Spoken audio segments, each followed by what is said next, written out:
Так, бүгін декабрьдің 7-сі, далада +3, түнде -3-ке шейін болады деп прогноз тұр. Мен мына былтырғы егілген ежевикалар, осылардың бәрін қазір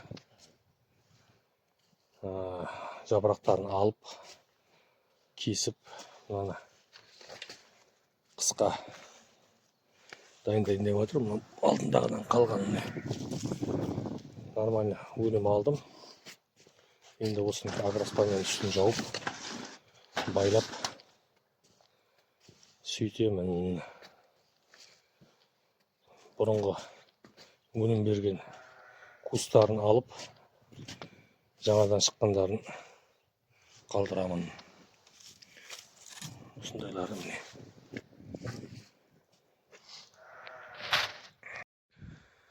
Осындай қылып міне артықындарын алып, сабақтарын, былтырғыларын, молодоларды қалдырып, осылай бірін-бірін байлап шықтым міне, бәрін түгелдей. Енді осының үстін жауып шығуым керек. Жас не? Сабақтары биылғы шыққан. Бұлар енді бұйырса келесі жыл беретін болады. Осындай міне нелер шығып жатыр. Осының бәрін байлап шықтым түгелдей. Сосын үстін жауып шығамын.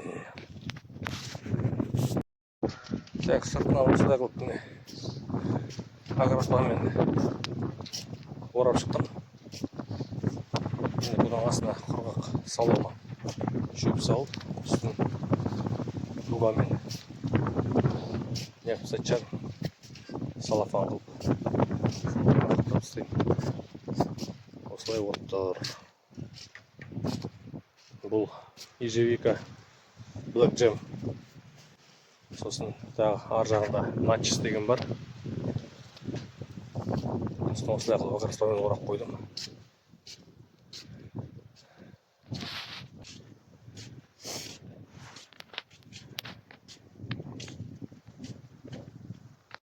Так, бүгін декабрьдің 9-ы.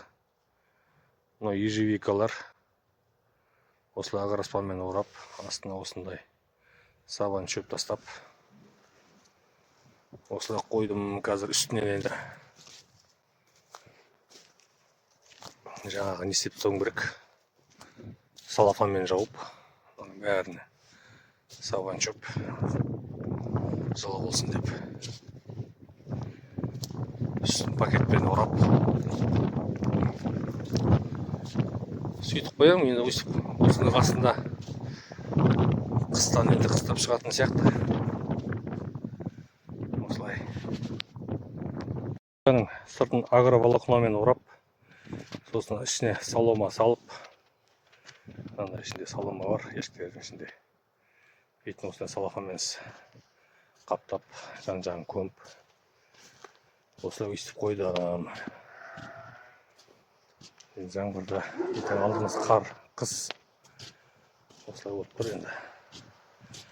Олардың арасын тек ауа кіретін деп ашып қоямын. Осылай азғантай күн жақсы болған кезде бір ашып аламын, сосын қайттан жауып осылай істеп қойып жатқан жағдайым бар. Қазір мына екінші қатарды жасаймын. Бір қатарын бітіріп болдым.